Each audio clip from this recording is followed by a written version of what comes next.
Joining us live tonight is the ghost of L. Ron Hubbard. He has not been seen alive since 1986, but will be joining us in spectral form. Happy to be here. Thank you for having me on your program. We've been looking into Scientology's views on and treatments of drug dependency and thought it would be best to reach out to the man himself to ask about some of the controversies that we've been hearing. I have never used drugs to write my works. I have always been an advocate for sobriety and clean living.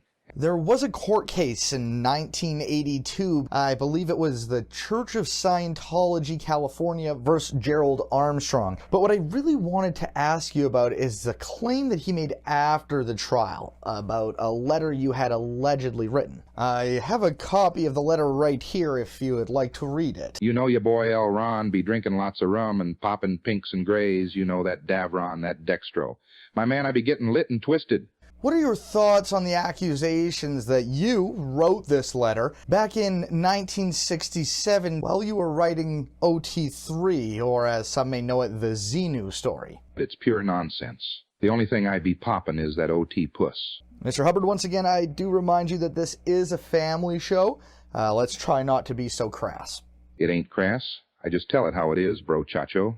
Your son, L. Ron Hubbard Jr., or Nibs, as he is often called, is quoted as saying to the FBI, "Between the years of 1944 and 1959, I have personal knowledge that my father regularly used illegal drugs, including amphetamines, barbiturates, and hallucinogens. He regularly used cocaine, peyote, and mescaline. My father took large doses of sulfur drugs to treat his venereal disease.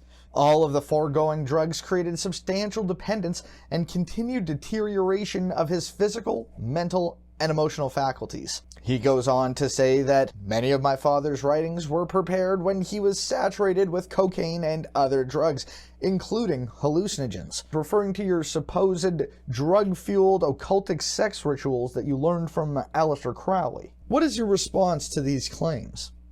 This interview, your viewers, and you. I am done with this interview. I'm returning to the Theta realm. Off. Fuck, he's gone. Fucking thing sucks! I'm out of here! Unmic me, this little fucker thinks he can walk out of my goddamn fucking